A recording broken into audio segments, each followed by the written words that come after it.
J'ai moi-même été étudiant dans une ancienne vie. Ouais, bon, entre nous on se dit tout, c'était il y a 5 ans, donc ça fait pas si longtemps. Entre 2011 et 2016, pour être précis. Une sacrée époque. Une époque sans masque. Ouais, ça fait bizarre. On allait directement en amphithéâtre pour suivre les cours. Ah ouais, on était complètement tarés à l'époque. Blague à part, j'en profite pour apporter mon soutien aux étudiants de tous bords. La période est vraiment critique pour eux. Ils font partie de ceux qui souffrent le plus de cette crise, tant sur le plan de leur formation que sur le plan de la vie sociale. Un étudiant sans soirée, c'est comme une omelette sans lardon.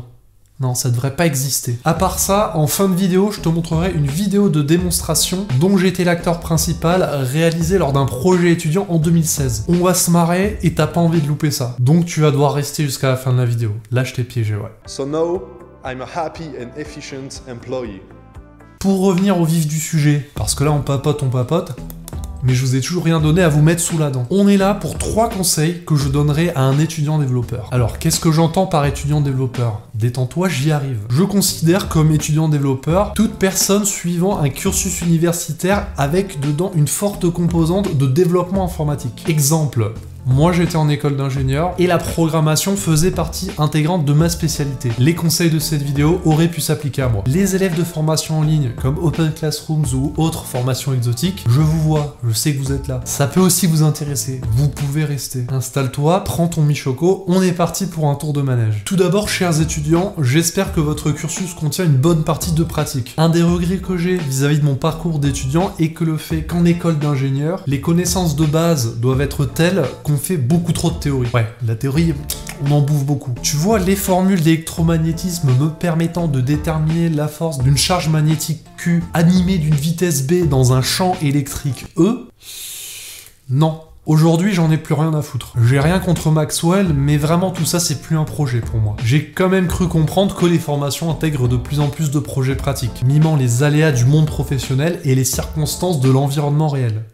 Ça me met en joie. Quoi qu'il arrive, dites-vous que votre cursus ne représente que peu ce que vous allez retrouver dans le monde professionnel. Ça peut être un moment difficile, mais dites-vous toujours que le sacrifice en vaut vraiment la chandelle. Allez, j'arrête de vous faire languir, on passe aux 3 conseils que j'aimerais me donner si je pouvais revenir en arrière au balbutiement de mon parcours universitaire. Premier conseil, réalisez des projets informatiques sur des choses qui vous passionnent. Je vous invite à rallier vos passions et à utiliser le développement informatique que vous êtes en train d'apprendre pour réaliser des petits programmes, des scripts, des sites web, des applications mobiles ou que sais-je. En plus, quand t'es étudiant, normalement t'as plein de potes qui sont aussi cons que toi. Donc profites-en pour créer des projets en groupe. On rigole bien et c'est que du plaisir. Exemple, car vous savez, ici on parle peu mais on parle concret. On parle concret. Avec mes potes, nous avions fait à l'époque, en parallèle de notre parcours universitaire, plusieurs applications mobiles. Alors nos passions communes, c'était la muscu, c'était les soirées.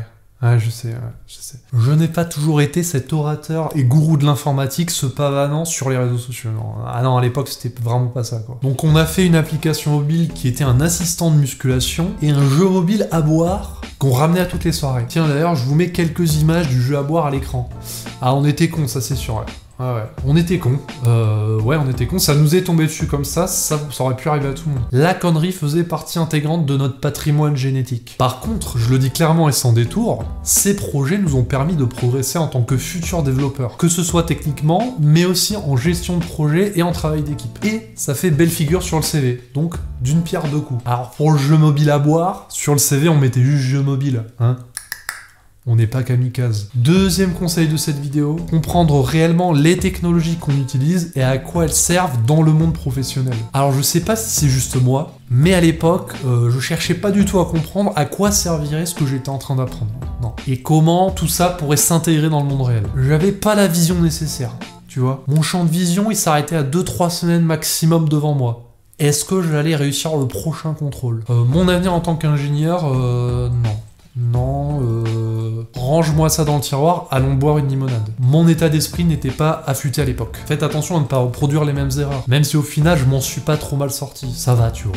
Ça va. Renseignez-vous sur les domaines d'application de ce que vous apprenez, sur les subtilités liées aux technologies, comment celles-ci interagissent entre elles, comment elles s'inscrivent dans des solutions répondant à des besoins réels. Alors, je vous dis pas d'avoir une connaissance poussée de tout, hein, vous êtes encore étudiant, mais d'avoir une compréhension minimum sur ce que vous étudiez.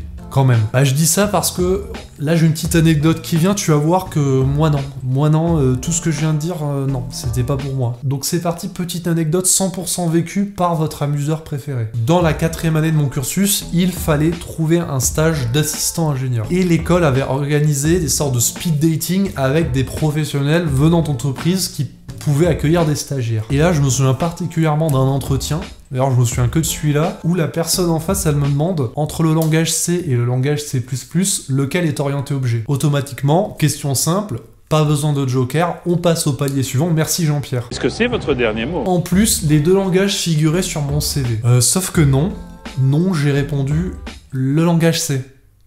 Si je pouvais retourner en arrière à ce moment-là, je me mettrais clairement une petite balayette dans les 2 genoux, juste pour marquer le coup. Ouais.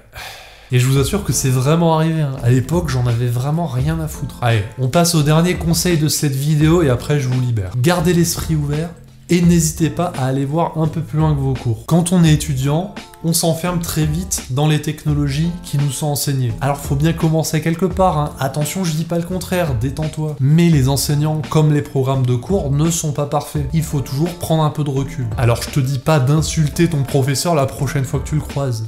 On n'en est pas là. Mais quoi qu'on t'enseigne, cherche à comprendre le pourquoi de certaines pratiques. Différencier ce qui relève du choix et ce qui révèle d'une connaissance objective, ça peut être bénéfique. N'hésitez donc pas à creuser, alors pas forcément dans la technique, mais dans le réel, pour voir ce qui se fait vraiment. Votre conscience de ce qu'est le monde professionnel sera toujours un atout en entretien et sera toujours très apprécié par les entreprises. Bon, je sens que j'en ai perdu certains, on va finir sur une note ludique. T'inquiète pas. On va finir sur une anecdote, tiens. Ouais, aujourd'hui c'est la journée des anecdotes chez les frères codeurs, ouais. Ah, ça fait plaisir. Toujours avec le même groupe d'amis, nous avions participé au Thales Arduino Contest. Un concours organisé par Thales où l'objectif était de mettre sur pied un prototype sur base d'Arduino avec une idée novatrice pour servir dans l'un de leurs domaines d'application. Défense, transport, aéronautique, espace ou sécurité. Nous avions alors réalisé un prototype d'accès sécurisé main libre basé sur une authentification Bluetooth via un badge de sécurité. C'était plutôt stylé et apparemment nous n'avions jamais vu quoi que ce soit en rapport avec la technologie Bluetooth dans notre parcours d'étudiant. Donc ça rejoint quand même le dernier conseil que j'ai évoqué, dans le fait de ne pas se cantonner uniquement à ce qu'on voit en cours. Chose promise, chose due, je vais vous passer la petite démonstration vidéo de l'époque qui nous avait quand même permis d'accéder à la demi-finale de ce magnifique concours. Bon, moi je vous laisse ici en vous souhaitant un maximum de réussite dans votre parcours étudiant. Maxime, showtime. Thank you, bro. So now let's go for the demonstration. I have right there the famous Bluetooth sticker and I'm away of the Bluetooth range so far. So now you can follow me. I'm coming closer and closer to the secure access. It's opening.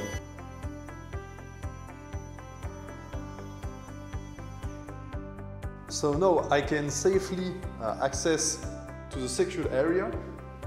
That's fabulous.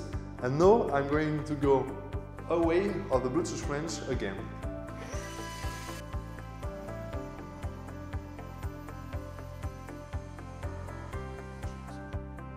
So now I'm a happy and efficient employee.